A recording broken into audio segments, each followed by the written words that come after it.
Bouquet मैंने तुम्हारे लिए बनाए हैं। पसंद आया तुम्हें? मुझे ये सब कुछ बिल्कुल पसंद नहीं। दर्पण बेटा 25 नंबर निकाल, 25 नंबर।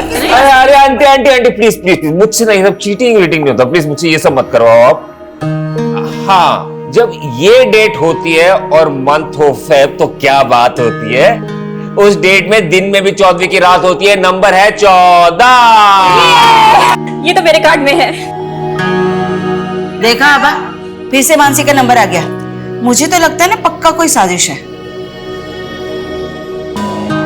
तो क्या कर सकते हैं, अब साजिश भी तो तुम्हारा बेटा ही कर रहा है। अरे आंटी अगर आप हार रही हो तो मुझ पे एलिगेशन मत लगाओ। मैं आदमी हूँ नेक और अगला नंबर है 1। ये मैं जीत गई। देखा, अब तो पक्का साजिश सुधा बता रहे हैं हम तुमको। अच्छा तो फिर हम भी हमारे पास से फेंक देते। आंटी तंबोला में पासे। मुझे आंटी मत बोलो। क्या हो गया मम्मी? क्या हो गया? अब तुम्हारे कारण मेरी और आभा की बचपन की दोस्ती ना बिना कट्टी के टूट जाएगी। क्यों? क्योंकि मैंने इस आभा की बेटी को अपनी बहू बनाने का फैसला किया है। अरे वाह। ये रिश्ता हम दोनों सहेलियों को रिश्तेदार बना देगा। क्यों, बनोगी ना हमारे घर की बहू?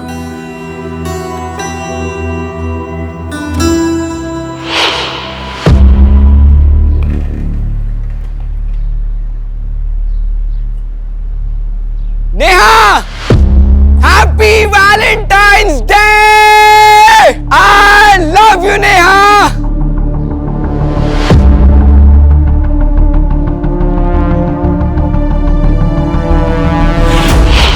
अपनी एंगेजमेंट की सारी पिक्चर्स परफेक्टली पोज्ड है ना? बस एक कमी है, क्या? इनमें मेरे पापा नहीं है। काश वो होते तो। तुम अपने पापा को बहुत मिस करती हो ना? उन्हीं का ड्रीम था कि मैं आईएएस करूं। दर्पण, क्या हम शादी पोस्टपोन नहीं कर सकते? शादी के सेरेमनीज के बीच में मैं एग्जाम की तैयारी कैसे कर पाऊंगी? आई अंडरस्टैंड मानसी, लेकिन मम्मी का ये कहना है कि ये परफेक्ट मुहूर्त है शादी के लिए। देखो, हम दोनों मिलके ना कुछ एक अरेंजमेंट। भैया आपसे I'm sorry, मुझे नहीं पता था भाभी आप यहाँ हो। कोई बात नहीं, मैं तुम्हें कॉल करती हूँ। बाय दीपक। बाय। क्या बात है? बहुत प्रॉब्लम हो रही है, बिजनेस में कोई ग्रोथ ही नहीं है। भाई ग्रोथ तो तभी होगी ना जब गर्लफ्रेंड के साथ पूरा टाइम स्पेंड नहीं करके काम पे ध्यान देगा तू। ऐसा नहीं है भैया, काम पे ध्यान दे रहा हूं मैं, वो बस थोड़ी इन्वेस्टमेंट की जरूरत है। दीपक, अब तू भाई को मक्खन लगा रहा है? मैं ऑलरेडी इतना इन्वेस्टमेंट कर चुका हूं तेरे धंधे में, 25% भी उसका रिटर्न नहीं आया है। पर रिटर्न आएगा, थोड़ा टाइम लगता है ना, और इस बार थोड़ी इन्वेस्टमेंट की जरूरत है, बस 5 लाख रुपए चाहिए। 5 लाख? 5 लाख रुपए कहां से आएंगे? हाँ, अरे पता है ना तेरे भाई की शादी है, कितने खर्चे लगेंगे उसमें? माँ शादी है तो दहेज भी मिलेगा ना। और मानसी भाभी के घर वाले 5 लाख रुपए नहीं दे सकते। ये दीपक क्या बकवास कर रहा है? तू बोलना क्या चाह रहा है? मानसी की फैमिली से भी हम लोग दहेज लेंगे? भैया मेरा वो मतलब नहीं। एकदम निकम्मा है तू। हम लोगों का नाम डुबाना चाहता है क्या? हाँ मैं ही डूब रहा हूं आप लोग का नाम ना यहाँ पे, और भैया बहुत रोशन कर रहा है आप लोग का नाम। कराओ इनकी शादी और देखो मेरी बर्बादी। ये लड़का पता नहीं कब सुधरेगा।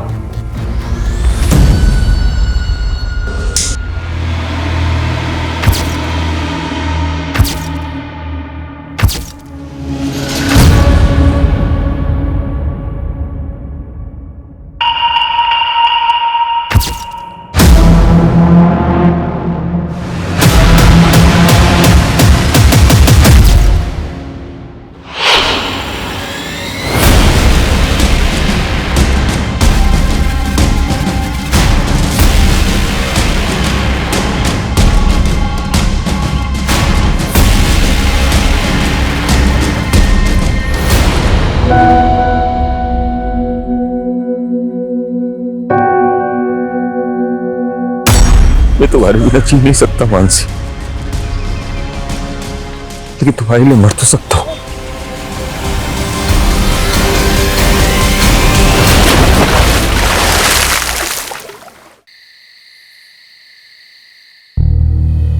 क्या हुआ दर्पण?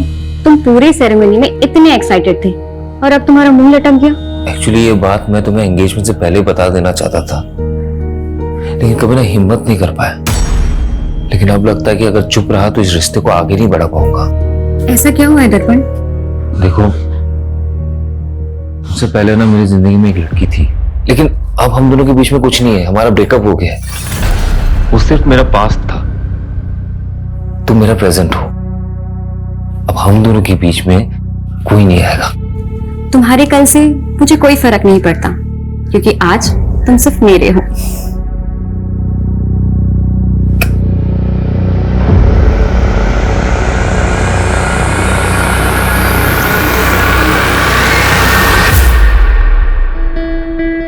अरे वाह, ये हुई ना बात। बहुत प्यारी लग रही हो, किसी की नजर ना लगे। थैंक्स मम्मी जी। अच्छा बेटा, तुम कोचिंग क्लास पढ़ाती हुए महीने का कितना कमा लेती हो? यही कोई 18,000। तुम्हें पता है, मेरा दर्पण ना हर महीने अपनी पूरी तनख्वाह मेरे हाथ में लाके रखता है। तुम भी वैसा ही करोगी ना? वो मैं आपको आधी सैलरी दे दूंगी। आधी क्यों? क्योंकि अब मेरी दो मम्मी जी हैं, तो अपनी आधी सैलरी मैं अपनी मम्मी जी को दूंगी। देखो बेटा, आभा ने तो तुम्हारा कन्यादान कर दिया है ना। अब तो तुम इस घर की गृह लक्ष्मी हो, इसलिए तुम अब से पूरी की पूरी तनख्वाह ना मुझे ला कर देना, ठीक है? जी मम्मी जी।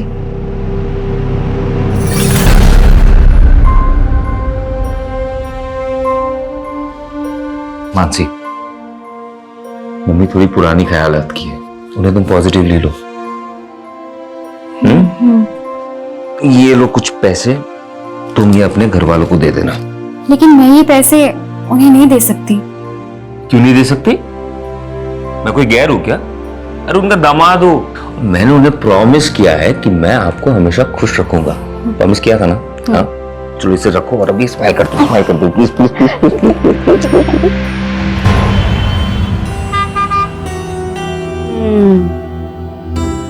अच्छी है ना? आप जब भी मार्केट आते हो यहाँ पे चाय पीने जरूर आती हो, है ना? हाँ, और हम मानसी को भी लेकर आएंगे, उसे बहुत अच्छा लगेगा, है ना? जरूर लाएंगे।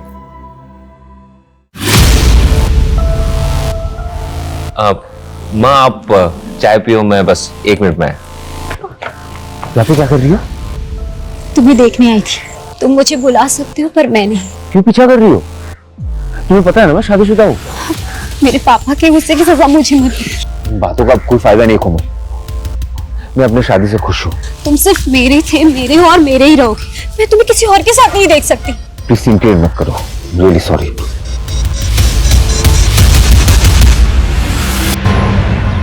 सर, मैं यहाँ सालों से पूरी डेडिकेशन के साथ कोचिंग दे रही हूँ और आपने मेरी आधी सैलरी काट ली।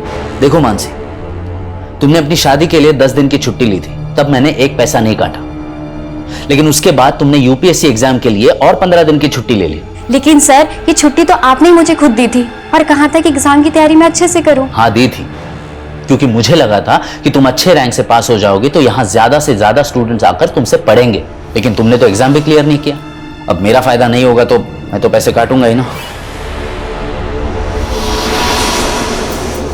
अरे मानसी, अपनी शादी में इनवाइट नहीं किया मुझे, अब तक नाराज हो? Naman please stop bothering me.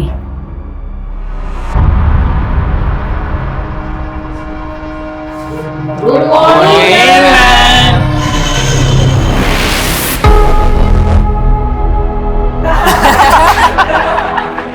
Madam का हनीमून। युवराज, प्रतीक, न्यूटन का थर्ड लॉ पता है क्या है? मैम, न्यूटन का थर्ड लॉ? न्यूटन का थर्ड लॉ है every action there is equal and opposite reaction. गंदा सोचोगे तो गंध ही मिलेगी। ये रहा तुम्हारा तोहफा और मुझे भी मेरा तोहफा मिल जाना चाहिए, समझे? दर्पण, मैं खाना बना रही हूँ। I will call you back. माँ, बाबा और दीपक तो शादी के फंक्शन में गए हैं ना, तो फिर खाना किसके लिए बना रही हो? तुम और मैं है ना। मानसी, तुम्हें पता नहीं है क्या? स्पेशल नाइट है, शादी के बाद हमारा पहला वैलेंटाइन है। मैं इन सब डेज पे बिलीव नहीं करती। तो क्या हुआ? मैं तो मानता हूं ना। देखो मैंने ना तुम्हारे लिए एक सरप्राइज प्लान किया है। पर दर्पण,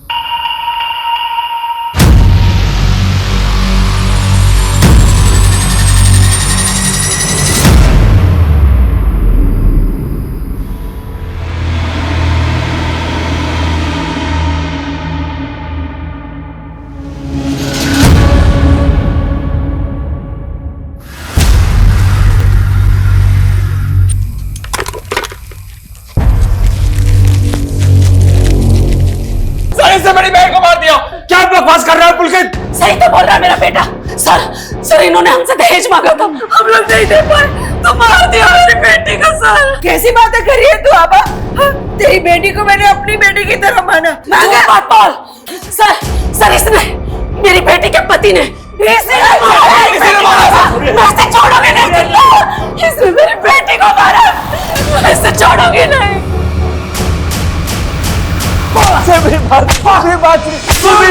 मैंने कुछ नहीं किया।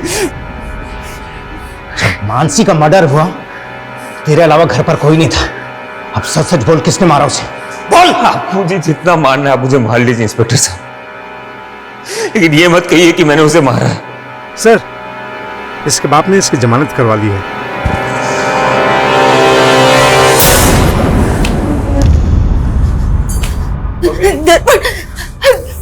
मेरा बच्चा।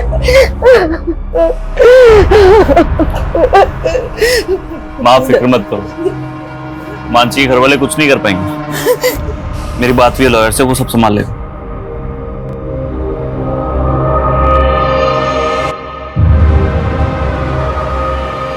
मानसी मेरी जिंदगी थी, उसके जाने के बाद मेरी जिंदगी का कोई मतलब नहीं है, लेकिन फिर भी मुझे उसका कातिल बोला जा रहा है। नहीं बर्दाश्त हो रहा मुझसे। मैं मानसी के बिना जीना नहीं चाहता, इसलिए आत्महत्या कर रहा हूं। मैं तुम्हारे बिना जी नहीं सकता मानसी।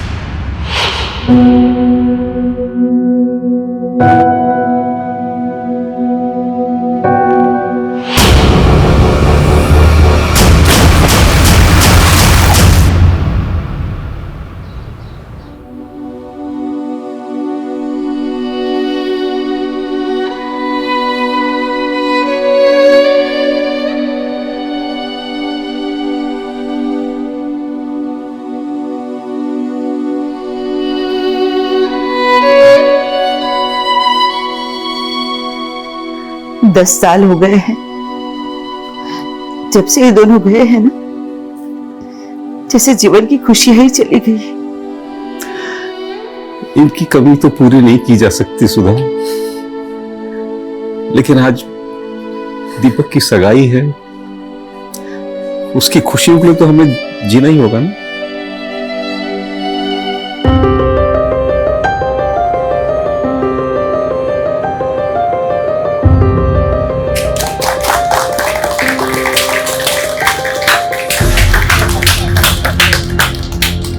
वाह सुधा वाह, मेरी बेटी की जिंदगी बर्बाद करके अब दूसरे के घर की बेटी की जिंदगी बर्बाद करने चली है। तुमने अगर अपनी बेटी खोई है ना, तो हमने भी अपना बेटा खोया है। अगर तुमने पहले ही हम पर भरोसा किया होता ना, तो ये दिन नहीं देखना पड़ता। भरोसे के लायक हो तुम लोग। हाँ? अरे एकदम घटिया लोग हैं ये। पुलकित मत कर। इस दीपक के बड़े भाई ने मेरी बहन से शादी करके उसका मर्डर कर दिया। अब ये आपकी बेटी को भी नहीं छोड़ेंगे। हाँ। ऐसा कुछ नहीं, झूठ बोल रहा है यशिका। पापा कैसे लोगे? नहीं करनी मुझे यहाँ शादी। और तुम बर्फी देवी जी सुनिए, बात सुनिए। अरे ऐसा कुछ छोड़ मैं तुझे, पुलिस बुलाओ।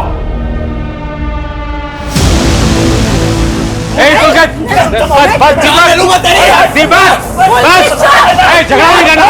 बहुत हो गया पुलकित। दीपक क्या कर रहा है? दीपक क्या मसला है? देखिए साहब, इस लड़के ने मेरे लड़के का शर्ट फोड़ दिया। सर इस दीपक के भाई ने मेरी बहन को मारा था। बहन को मारा? सर वो एक 10 साल पुराना केस था। हाँ, मेरे बेटे ने कुछ नहीं किया था, इनके झूठे आरोप है सारे। सच्चाई भी ना बताएं, मेरी बेटे की वो लाश आज भी सर मुझे वो दिन याद आता है, मेरा दिल सहम जाता है। हम भी सहम गए थे और मेरा बेटा भी। इनके झूठे आरोपों की वजह से मेरा बेटे ने आत्महत्या कर ली। आप दोनों के परिवारों के साथ जो कुछ भी हुआ है उसे हम समझ सकते हैं, लेकिन आप नहीं समझ सकते सर, हमें तो 10 साल से इंसाफ भी नहीं मिला।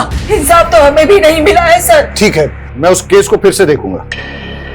अभी आप प्लीज यहां से जाइए। और तुम दोनों एक दूसरे के साथ मारपीट करके कानून को हाथ में लेने की गलती मत करना। लेकिन sir please, I request you. चलिए लेके जाइए इनको। चलिए आप लोग। और आप लोग भी।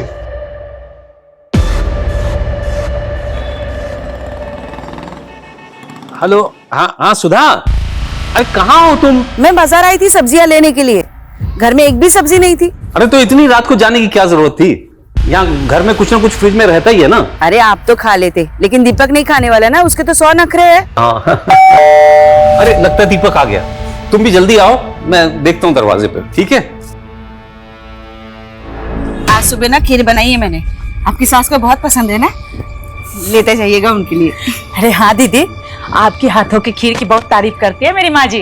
अच्छा आज खिला भी दीजिएगा।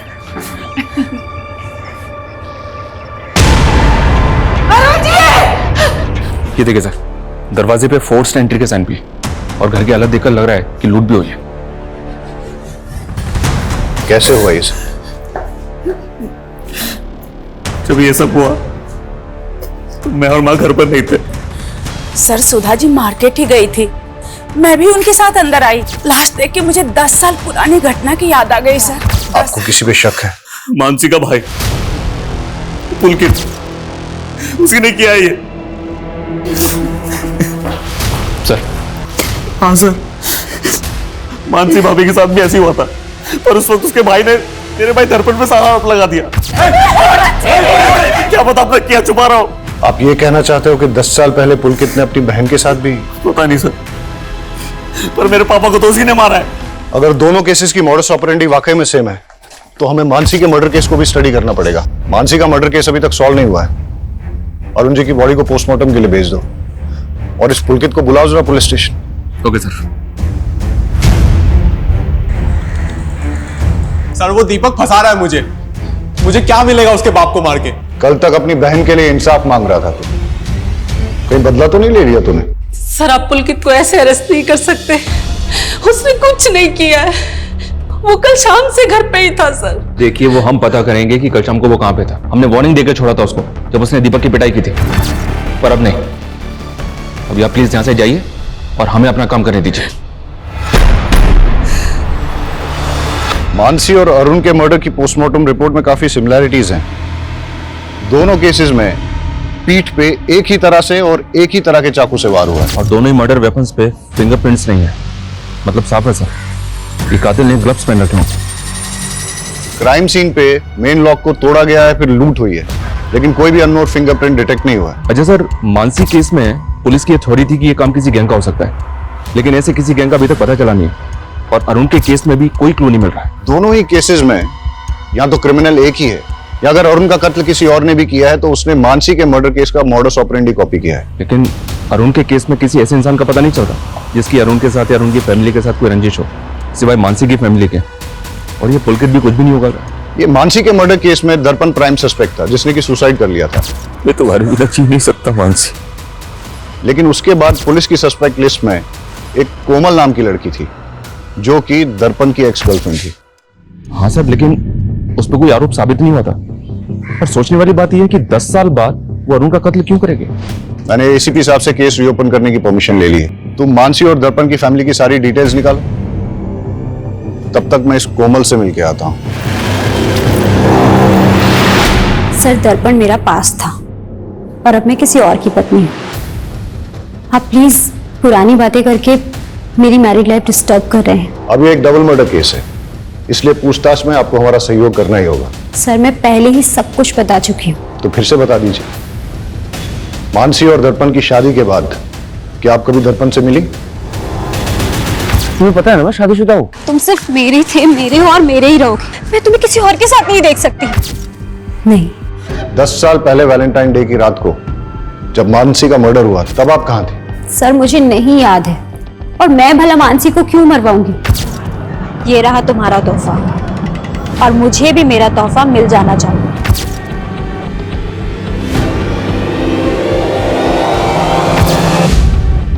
आपका और दर्पण का ब्रेकअप क्यों हुआ? क्योंकि मेरे पापा नहीं चाहते थे कि मैं दर्पण से शादी करूं। आपके पापा पॉलिटिकल लीडर थे? जी। मानसी के मर्डर और दर्पण के सुसाइड केस की इन्वेस्टिगेशन का रडार जब आपके ऊपर आया, उसके बाद उन्होंने काफी कुछ मैनिपुलेट करने की कोशिश की थी। सर मेरे ऊपर झूठे आरोप लगाए गए थे, मेरे कैरेक्टर पे उंगली उठाई जा रही थी। इनफैक्ट आप समझ भी नहीं सकते कि मैंने क्या क्या सहा था, पर लास्ट में मेरे खिलाफ कुछ साबित नहीं हो पाया। मानसी का मर्डर केस अब रीओपन हुआ है। अगर आपके स्टेटमेंट में कुछ भी झूठ निकला तो फिर आप देख लीजिएगा।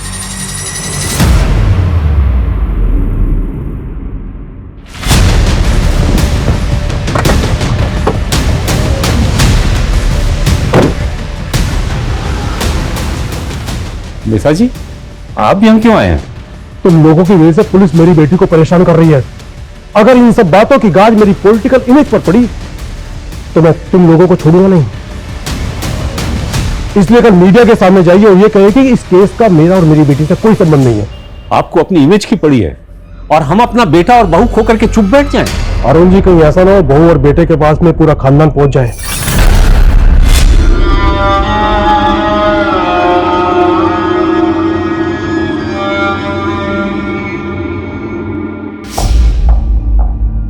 मेरी बेटी की अच्छी सास बनने का नाटक तूने बहुत कर लिया सुधा। हाँ भा, तुझे अभी भी अपनी बेटे की ही पड़ी है? अरे मैंने तो अपना बेटा, अपनी बहू, अपने पति तक को खो दिया है। तुझे याद है हम दोनों ने अपने बच्चों के लिए कई सपने देखे थे। वो सब एक छलावा था। मेरी बेटी की हाय लगेगी तुझे, और तुझे तेरे किए की सजा जरूर मिलेगी, देख लेना। मतलब ये सब कुछ सिर्फ बेटा? उसे अंदर भेज के ये मत सोच लेना कि मैं झुक जाऊंगी।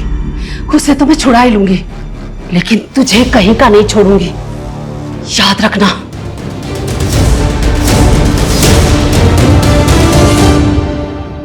दस साल पहले पुलिस ने जब दर्पण को रिमांड पे लिया था तो उसने बयान दिया था कि मानसी जिस कोचिंग इंस्टीट्यूट में पढ़ाने जाया करती थी उसको लेकर वो काफी ज्यादा अपसेट थे। लेकिन सर केस फाइल देख के लग नहीं रहा है कि पुलिस ने ज्यादा इंक्वायरी की थी। चलो अब हम इंक्वायरी करते हैं। ये आप क्या बोल रहे हैं सर? 10 साल हो गए, मानसी का कातिल पकड़ा ही नहीं गया? क्यों, आपको नहीं मालूम कि केस अभी तक भी ओपन है? नहीं सर। आई होप आपको मानसी से जुड़ी 10 साल पुरानी बातें याद हों। जी कुछ कुछ। मानसी को आपसे कोई प्रॉब्लम तो नहीं थी? मुझसे? अब मेरा फायदा नहीं होगा तो मैं तो पैसे काटूंगा ही ना। नहीं सर। उनके पति ने स्टेटमेंट दी थी कि उनको इंस्टीट्यूट में किसी बात से स्ट्रेस था। ऐसा कुछ हुआ था इंस्टीट्यूट में 10 साल पहले? हाँ सर, एक बात है, मानसी ने इंस्टीट्यूट के 2 स्टूडेंट्स की कंप्लेंट की थी। कंप्लेंट? कैसी कंप्लेंट? मैडम का हनीमून। एक्चुअली तब मानसी नहीं चाहती थी कि उन दोनों पे कोई पुलिस कंप्लेंट हो या उनका करियर बर्बाद हो, लेकिन हाँ मैंने उन दोनों को रेस्ट्रिकेट कर दिया था। आप हमें उन स्टूडेंट्स के नाम, फोन नंबर और एड्रेस दे दीजिए, और मानसी 10 साल पहले जिन जिन स्टूडेंट्स को पढ़ाती थी उन सब की डिटेल्स भी दीजिए।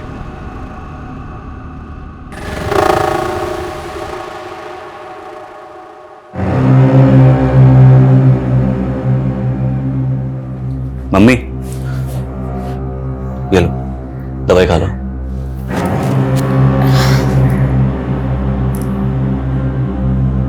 ये लो।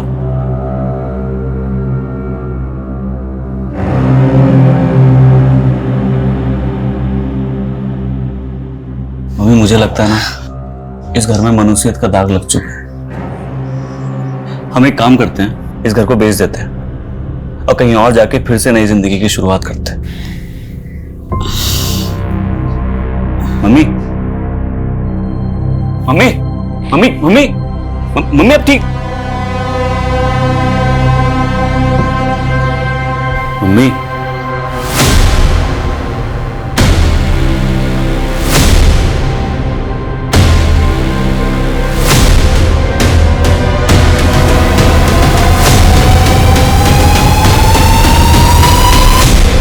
सर हम मानते हैं कि हम उस टाइम पे थोड़ा शरारती थे, लेकिन शरारती बालिग थे तुम।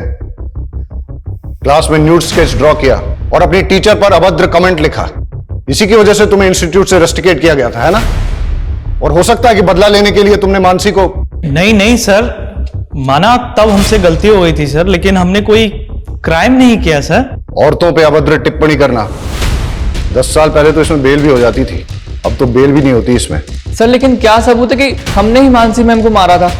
10 साल बाद तुम दोनों को ढूंढ लिया ना, सबूत भी ढूंढ ही लेंगे। इन दोनों लड़कों के पिछले 10 साल की हिस्ट्री निकालो। सर लेकिन ये दोनों लड़के मानसी के ससुर अरुण को जानते तक नहीं, तो फिर ये अरुण को क्यों मारेंगे? लेकिन दोनों के पास मानसी को मर्डर करने का मोटिव है। अब तो इन्वेस्टिगेशन में आगे जाके ही पता चलेगा कि दोनों केसेस में क्रिमिनल सेम है या दोनों केसेस अलग अलग है। सर पिछले 10 साल का सबसे बड़ा राज तो हमारे सामने आया ही नहीं। कौन सा राज? मैंने इन दोनों फैमिलीज का पिछले 10 साल का ब्यौरा निकाला। मानसी की बहन श्रद्धा की शादी मानसी की मौत के महज 25 दिन के बाद हो गई थी। अक्सर लोग फैमिली मेंबर की डेथ के बाद तकरीबन 1 साल तक कोई मांगलिक कार्य करते नहीं है। लेकिन श्रद्धा की शादी का इस केस से क्या लेना देना? श्रद्धा के CDR में एक अनाथाश्रम का नंबर मिला सर, जहाँ श्रद्धा पिछले 10 साल से आ जा रही है। आश्रम में इंक्वायरी की तो पता चला कि श्रद्धा वहां मानसी की बेटी से मिलने जाती है। मानसी की बेटी? सर वो मानसी दीदी नहीं चाहती थी कि किसी को ये बात पता लगे। लेकिन इसके बारे में आपके माँ या भाई ने भी कभी कुछ ऐसा बताया नहीं हमें। सर उन्हें बदनामी का डर था, लेकिन सच बात तो ये है कि दर्पण जी से शादी करने से पहले ही दीदी ने उस लड़की को जन्म दिया था। लेकिन इस बात का उनके मर्डर से कोई लेना देना नहीं हो सकता। ये आप डिसाइड नहीं करेंगे, आप हमें सिर्फ इतना बताइए कि उस बच्ची का पिता कौन है। नमन झा, वो दीदी के साथ इंस्टीट्यूट में पढ़ाते थे। मेरे और मानसी की बेटी? क्या मजाक कर रहे हैं सर, हम दोनों तो सिर्फ कलीग्स थे, यहाँ तक कि दोस्त भी नहीं थे सर। कमाल है, फिर भी मानसी को लव लेटर्स और गिफ्ट्स भेजा करते थे। ये मानसी की बहन ने दिखाया हमेशा। वो सर मैं मानसी को पसंद करता था, लेकिन प्यार सर एक तरफा था मेरा।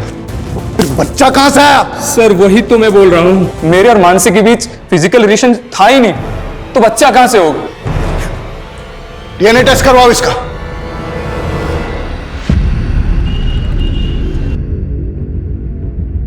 मैंने तुझे बोला था ना इस दर्पण से दूर रहना, फंस गई ना पुलिस के चक्कर में। पापा ये सब कुछ आपकी वजह से हुआ है। आपने क्यों मुझे और दर्पण को शादी नहीं करने दी? उसकी वजह से उसे मानसी से शादी करनी पड़ी और मुसीबत में मैं फंस गई। डोंट वरी बेटा, बेटा भले ही मैं पावर में नहीं हूं, लेकिन फिर भी इतना पावरफुल हूं कि तुझे छोटी मोटी मुसीबत से निकाल सकूं।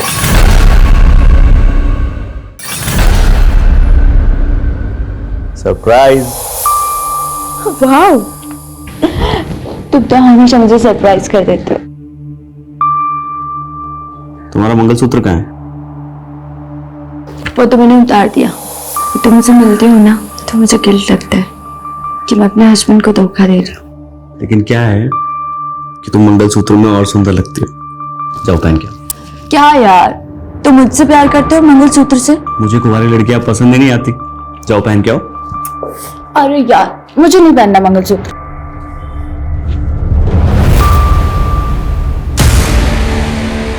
इधर आओ। बस हो गया हो गया, अच्छी लग रही हो। लड़कियों पे मंगलसूत्र का tag. This is my swag. Sir Naman का DNA तो उस बच्ची के DNA से मैच नहीं हुआ, लेकिन उस बच्ची का DNA मानसी के प्रेजर्व्ड DNA से 50% तक मैच हो गया। जेनेटिक मैच 50%, मतलब बच्ची मानसी की नहीं है, लेकिन मानसी की फैमिली में से ही किसी की है, इसलिए DNA मैच 50% ही मिला है। श्रद्धा ने जो स्टेटमेंट दिया है वो भी गड़बड़ है सर। मर्डर से पहले मानसी रेगुलर इंस्टीट्यूट जा रही थी। अगर तब वो प्रेग्नेंट होती तो सबको पता होता।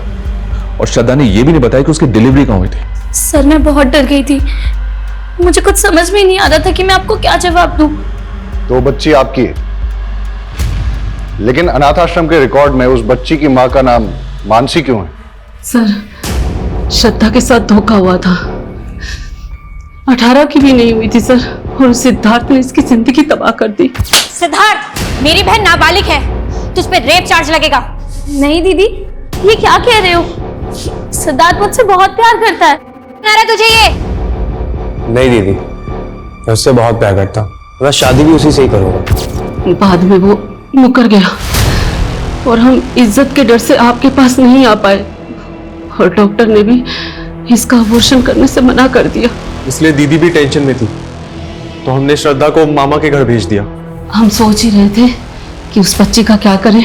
मैंने अपनी छोटी बेटी के दाग को छुपाने के लिए अपनी मरी बेटी के नाम का इस्तेमाल किया। कहीं ऐसा तो नहीं कि आपने मानसी को इसलिए मरवाया ताकि उसके साथ साथ आप अपने किसी काले कारनामे का राज भी दफन कर सकें? हम मानसी को मारने के सपने में भी नहीं सोच सकते सर। उसे दर्पण के घर वालों ने मारा है, ये बात मैं आपको लिख कर दे सकती हूँ। सर, ये मानसी मर्डर केस में इतने सारे सस्पेक्ट एक के बाद एक हमारे सामने आए, लेकिन मानसी के भाई बहन और माँ के अलावा। सर, हमारा खबरी इस केस में लूट करने वाले गैंगस्टर्स की इंफॉर्मेशन निकाल रहा था, तो एक प्रोस्टिट्यूट से उसे पता चला कि एक हिस्ट्री शीटर उसका रेगुलर कस्टमर था और उसने नशे में उससे कहा था कि 10 साल पहले किसी नेता ने उसे सुपारी दी थी। कौन सा नेता? सर, ये तो पता नहीं चला, लेकिन सर कोमल का बाप भी नेता था। भले ही मैं पावर में नहीं हूँ, लेकिन फिर भी इतना पावरफुल हूँ कि तुझे छोटी मोटी मुसीबत से निकाल सकूं। और 3 साल पहले उसकी डेथ हो गई। और वो हिस्ट्री शीटर कौन है? सर, बबलू नाम है उसका। मारपीट लूटपाट के केस में कई बार अंदर आ चुका है। उठा के लाओ इस बबलू को। नहीं सर, मैंने कोई सुपारी नहीं ली थी सर। हमको सब पता है, तेरा वो नेता कमलेश चौधरी के कार्यकर्ताओं के साथ उठना बैठना है ना। अब बता, किसकी सुपारी ली थी और किससे ली थी? हाँ सर, मैंने सुपारी ली थी, पर वो मुझे नेताजी ने नहीं, उनकी बेटी ने दिया था। ये रहा तुम्हारा तोहफा और मुझे भी मेरा तोहफा मिल जाना चाहिए। तुझे कोमल ने सुपारी दी थी? हाँ सर, पर सर मैंने किसी का मर्डर नहीं किया सर, मैं तो पैसे लेके भाग गया था। कोई भी मेरा नाम लेगा और आप मान लेंगे मैंने कोई सुपारी नहीं दी है। हमने उस आदमी को इतना तोड़ा कि उसने सब सच उगल दिया। अब आपसे भी सच उगलवाने के लिए ऐसा ही कुछ करें ठीक नहीं रहेगा। सच बोलिए। हाँ, मैंने दी थी सुपारी, पर सर उसने मानसी को नहीं मारा, वो तो पैसे लेके भाग गया था। जिस रात मानसी का कत्ल हुआ उस रात आप कहां थी? देखो मानसी, दर्पण आज भी मुझसे ही प्यार करता है। ये बकवास करने आई हो तुम यहाँ पे? अब सच तो तुम्हें स्वीकार करना ही पड़ेगा। डाइवोर्स दे दो दर्पण को। तुम्हें दोबारा मुझसे मत कहना, निकलो यहाँ से। लेकिन मैंने मानसी को नहीं मारा सर, मेरी गलती सिर्फ इतनी है कि मैंने दर्पण से प्यार किया। अगर आपने मानसी को नहीं मारा तो फिर किसने मारा है? सर, हमने अरुण की बीवी पे नजर रखी थी। वो अक्सर एक कैफे में जाती है और अरुण की हत्या वाली रात भी वो उसी कैफे में थी। वहां की एक फुटेज मिली, ये देखिए। लेकिन सुधा ने तो कहा था उस रात वो सब्जी खरीदने गई थी। मैं सब्जी लेने गई थी, फिर वहां से चाय पीने का मन किया तो चाय पीने चली गई। इसमें कोई हर्ज है क्या? हम बस कंफर्म कर रहे थे सुधा जी। सर, सुधा के सीडीआर के मुताबिक वो ज्यादा किसी को कॉल नहीं करती थी, लेकिन उसके सीडीआर में एक नंबर ऐसा है जिससे वो लगातार टच में थी। किसका नंबर है ये? सुधाकर यादव, आगरा का नंबर है ये।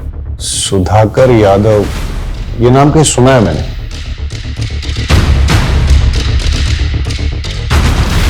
मानसी मर्डर केस में इससे पूछताछ हुई थी।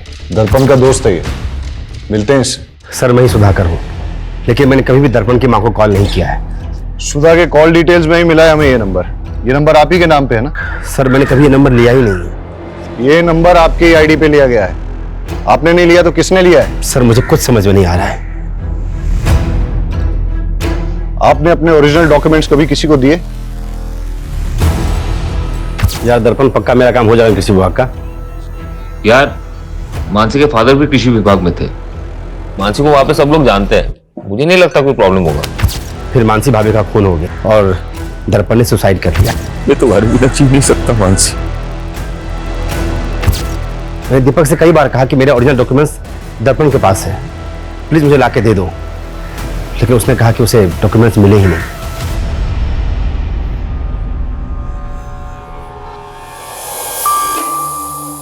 इतना ही पसंद है तो अपने नाम का मंगलसूत्र क्यों नहीं बना लेते? तू पागल हो गई है क्या? शादी कुंवारी लड़कियों से की जाती है।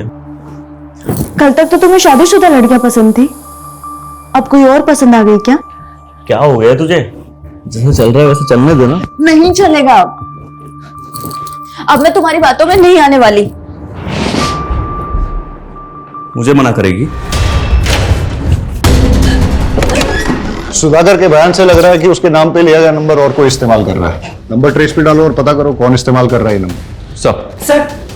सर अंजलि होटल में दर्पण के भाई दीपक ने एक लड़की को मॉलेस्ट करके उसकी जान लेने की कोशिश की। सर वो दोस्त थी मेरी, मैं हाथ नहीं उठाना चाहता था उस पर गुस्से में कंट्रोल नहीं होता मुझसे। और सेक्सुअल डिजायर भी कंट्रोल नहीं होता तेरा। दर्जनों अफेयर थे तेरे। कहीं मानसी पे भी तेरी बुरी नजर तो नहीं थी? नहीं सर। सुधाकर के डॉक्यूमेंट्स का मिसयूज करके फोन नंबर किसके लिए लिया? मैं इस बारे में कुछ नहीं जानता। जानता नहीं है या अपनी माँ के फोन से उस नंबर पे रेगुलर कॉल किया करता था? नहीं सर, मैंने ऐसा कुछ नहीं किया है।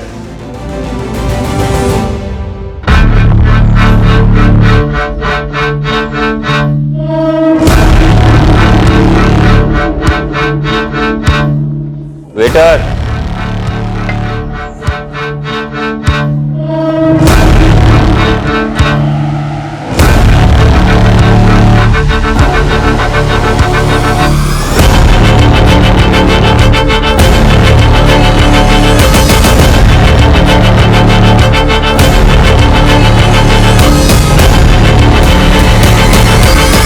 श्योर ये आदमी वही है? कंफर्म नहीं है सर, पर वो आगरा जाने वाली बस में चढ़ा है। मैं उसी बस को फॉलो कर रहा हूँ। मैं उस बस के रूट वाले स्टैंड पे हूँ। मैं बस पे चढ़ता हूँ, तुम बस को फॉलो करो। Okay sir.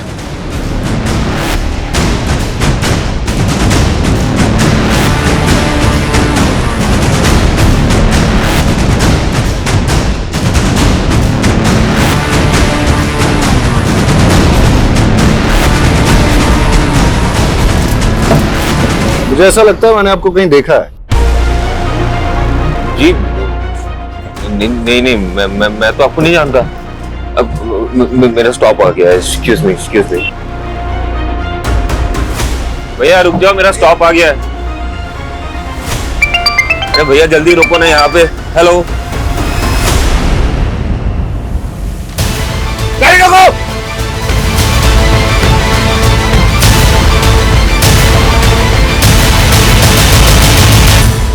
बहुत शातिर चाल चली तूने दर्पण। मानसी के मर्डर केस में तुझे फांसी ना हो जाए इसलिए अपना नाम और पहचान बदल ली। तेरी गर्लफ्रेंड कोमल ने हमें सब कुछ बता दिया है। सारे फसाद की जड़ तो वही है ना सर। मैं कोमल से बहुत प्यार करता था, उससे शादी करना चाहता था। मेरी माँ जब हमारे रिश्ता लेके उसके घर पे गई तो उसके बाप ने मेरी माँ की बहुत बेइज्जती की और ये मुझसे बर्दाश्त नहीं हुआ। तो मैंने कोमल को छोड़ के मानसी से शादी कर ली।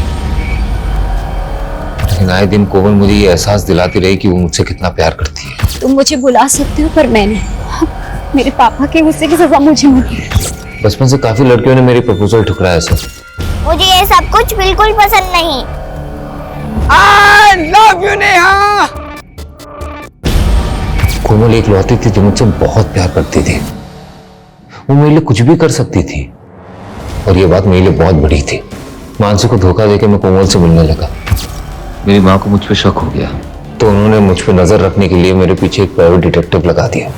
उस प्राइवेट डिटेक्टिव ने हमारे कुछ फोटोज खींचे, मेरे और कोमल के। कुछ दिन बाद वो फोटोज मानसी ने देख ली। कहते थे कोमल सिर्फ तुम्हारा पास्ट थी और अब हम दोनों के बीच कोई नहीं आएगा, तो फिर ये क्या है? देखो मानसी, मैं कोमल को भुला नहीं पा रहा हूँ। बेहतर यही होगा कि तुम मुझे डिवोर्स दे दो। क्या? एक मैदान में दो तलवार तो नहीं हो सकती ना सर। तो मैंने वो तलवार चुनी जिसमें मोहब्बत की रवानगी थी।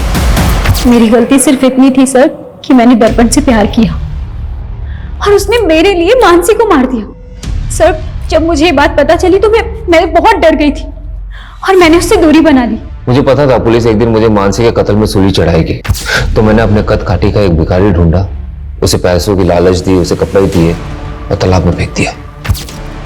और फिर हुलिया बदल के तू गायब हो गया और सुधाकर का आईडी था तेरे पास, उसके नाम पे तूने एक फोन नंबर भी ले लिया। एक बात बता मेरे को, तेरी इन काली करतूतों के बारे में तेरी माँ को पता है? और अपने पिता को क्यों मारा तूने? माँ उन्हें दिलासा देना चाहती थी कि मैं जिंदा हूं। दर्पण तू जिंदा है? हाँ हमारा बेटा जिंदा है। झूठ बोला तुमने मुझसे? इतने दिनों छुपा के रखा। अभी पुलिस को फोन लगाता हूं मैं। नहीं, अरे क्या करे, कट कीजिए, हमारा बेटा है वो। उन्होंने मेरे सामने मेरी माँ को थप्पड़ मारा था और मुझे धमकी दिया कि अंदर करवा देगा। उस दिन तो मैं वहां से चला गया। माँ हूं मैं, मेरे लिए मेरे बच्चे से बढ़कर कुछ भी नहीं। एक कातिल की मां हो आप और अपने बेटे के गुनाह में बराबर की भागीदार हो। प्यार और ममता में लोग इतने अंधे हो जाते हैं कि वो ये देख ही नहीं पाते कि दर्पण जैसे लोग कितने खतरनाक हैं। इस तरह के लोग न तो रिश्तों की परवाह करते हैं, न ही जज्बातों की। और अक्सर ऐसे लोगों को पहचानने में हम लोग गलती कर देते हैं। आज भी हमारे देश में कई औरतें ऐसी हैं जो अपने पति के अत्याचार और घरेलू हिंसा की शिकार हैं, लेकिन जीवन भर सहती रहती हैं। अगर अन्याय के खिलाफ आवाज न उठाई जाए तो उनका हश्र यह भी हो सकता है कि वो अपनी जान गंवा दे, जैसा कि मानसी के साथ हुआ।